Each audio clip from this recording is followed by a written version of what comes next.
Hey everyone, it's me Anjali Verma and welcome back to my channel. So in our today's video we are going to discuss about how to utilize these leftover days. जितने भी दिन हमारे पास बच रखे हैं अभी boards के पहले, जितने बाकी के सब्जेक्ट्स हैं ना उनको रिवाइज करने के लिए। जैसे 20 को हमारा फर्स्ट एग्जाम रहने वाला है क्लास 12 वालों का, जो कि इंग्लिश है, तो उससे पहले हमारे पास हार्डली 2-3 दिन या 3-4 दिन ही रह रहे हैं, बिकॉज उसके बाद obviously you will start preparing for your English board, है ना। तो उसी पे हम अपना कंप्लीट फोकस रखेंगे। तो पहले के जो हमारे पास 2-3 दिन बच गए हैं ना, इसमें हम किस तरीके से इनको यूज़ कर सकते हैं, how can we revise all the other subjects जो हमारे इंपॉर्टेंट सब्जेक्ट्स हैं उनको। तो सबसे पहले देखो, लेट्स सपोज मैं कंसिडर कर रही हूँ कि हमारे पास सिर्फ 3 ही दिन रह गए हैं, तो इन 3 दिन को किस तरीके से यूज़ करना है, क्या क्या चीज़ें फॉलो करनी है एंड किस तरीके से हम एक दिन में एक पूरा सब्जेक्ट कवर कर सकते हैं, वही हम डिस्कस करने वाले हैं। नाउ कई स्टूडेंट्स ऐसा सोच रहे होंगे कि एक दिन में एक सब्जेक्ट कंप्लीट करना, is it even possible? Yes, it is possible. अब मैं ऐसा नहीं है कि खाली ऐसी कह दे रही हूँ, मैंने खुद भी एक दिन में एक अपना पूरा सब्जेक्ट कवर कर रखा है। हम लोग के जब प्री बोर्ड्स होते थे ना, तो वो ऐसा होता था 4 बजे तक हमारा एक प्री बोर्ड होता था और दूसरे दिन हमारा दूसरा प्री बोर्ड, ठीक है। जैसे आज मान लो केमिस्ट्री है, दूसरे दिन सीधे हमारे पास फिजिक्स, कोई गैप नहीं। तो उस सिर्फ आधे दिन में ही ना मैंने पूरा सिलेबस अपना कंप्लीट करा था फिजिक्स का, एंड मेरे जो फिजिक्स में प्री बोर्ड में थे ना, वहाँ पे भी 100 मार्क्स ही आए थे। तो ये मैं प्रैक्टिकल तरीके से ही बताने वाली हूँ कि कैसे हम अपना पूरा रिविजन जो है वो एक दिन में कर सकते हैं।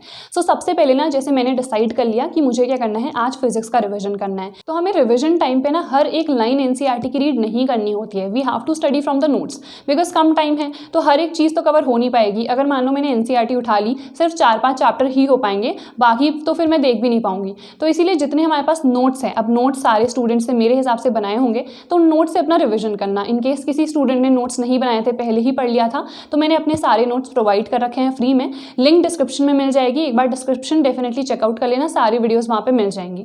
तो क्या करना है, सबसे पहले वो नोट्स को लेना है, रिविजन करना है, ठीक है। जो भी हमारे पास टॉपिक्स थे, डेरिवेशंस थे, जल्दी से क्विकली उनको मैंने रिवाइज कर लिया। उसके बाद जो भी हमारे पास पीवाईक्यूज हैं उनको प्रैक्टिस करना है। अब जैसे फिजिक्स हमारे पास एक थ्योरेटिकल सब्जेक्ट है, तो इसमें अगर न्यूमेरिकल्स हमारे पास आते हैं तो उनको तो मुझे रिटन प्रैक्टिस करके ही करना है। बट अगर कोई भी थ्योरेटिकल टॉपिक आता है जो मैं रिवाइज ऑलरेडी कर चुकी हूँ, तो उसको हमें माइंड में ही देखना है। तो पीवाईक्यूज में भी ना ऐसे नहीं करना है कि हर एक क्वेश्चन को हम लिख लिख के प्रैक्टिस कर रहे हैं। जो भी थ्योरेटिकल चीज़ें हैं उनको दिमाग में ही हमें सोच लेना है कि इस तरीके से हम लिखेंगे and we are good to go. तो you do not have to practice each and every question of the PYQ as well. जो भी ऐसे क्वेश्चन हैं जिसमें लिखना बहुत ज़्यादा ज़रूरी है, सिर्फ उसी में लिखना। बाकी क्वेश्चंस तो जितने भी होते हैं ना, 15-20 मिनट में दिमाग में ही हम कैलकुलेट करके कर सकते हैं, and not even calculation, like just the remembering of that particular topic, ठीक है। तो फिजिक्स में भी हमें यही करना है। न्यूमेरिकल्स के लिए मैंने बता दिया कि रिटन प्रैक्टिस करनी है पीवाईक्यूज के थ्रू ही। एंड केमिस्ट्री के लिए अगैन, बिकॉज इसमें न्यूमेरिकल्स होंगे ही हमारे फिजिकल केमिस्ट्री में, तो न्यूमेरिकल्स के लिए हम रिटन प्रैक्टिस कर सकते हैं। बाकी हमारे पास जितने भी क्वेश्चन आएंगे ना, तो वो क्वेश्चन अगैन वही हम कि दिमाग में हमने मेमोराइज कर लिया कि क्या क्या था, या रिएक्शंस है तो उनको भी हम लिख लिख के प्रैक्टिस कर सकते हैं। कोई कन्वर्जन है, अगर उसमें मुझे पता है कि ये वाली रिएक्शन लगेगी, तो उसको मैं सिंपली अगैन माइंड में ही कर सकती हूँ, मुझे लिखने की उसमें जरूरत नहीं पड़ेगी। So like this you have to revise. तो इसमें भी, केमिस्ट्री में भी अगेन हमें क्या करना है, हमें नोट्स के थ्रू ही रिवाइज करना है। एंड कन्वर्जन्स जैसे हो गए ऑर्गेनिक में, जो रीजन टाइप क्वेश्चंस होते हैं, रीजन बेस्ड क्वेश्चंस होते हैं, तो उनको हम इजीली माइंड में कर सकते हैं। तो इस तरीके से फिजिक्स और केमिस्ट्री तो हम कर लेंगे, बट मैथ्स में थोड़ी सी डिफिकल्टी आ जाएगी, बिकॉज मैथ्स में तो हर एक क्वेश्चन रहता है, उसको सॉल्व करना पड़ता है ऑब्वियसली।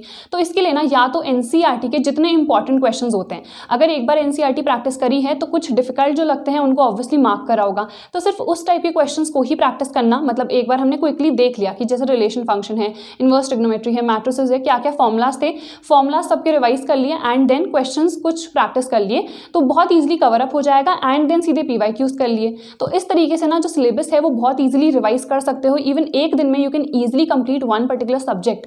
तो ये सिर्फ रिविजन के लिए मैं बता रही हूँ, because if you haven't completed the syllabus, तो पहले तो obviously your priority should be completing the syllabus, जिसके लिए मैंने वन शॉट्स ऑलरेडी डाल रखे हैं। So you can check out all the videos, the playlist link are in the description box. बाकी रिविजन के लिए कैसे करना है वो मैं ऑलरेडी बता चुकी हूँ। एंड उसके बाद हमारे पास जितने भी दिन है ना, जैसे 4 दिन है, तो उसमें हमें इंग्लिश के लिए बहुत अच्छे से प्रिपरेशन करनी है। तो मेक श्योर कि हम स्टार्ट कर दें, जैसे 16 से मान लो मैंने स्टार्ट कर दिया, 16, 17, 18, 19, तो 4 दिन हमें बहुत अच्छे से इंग्लिश को देना है।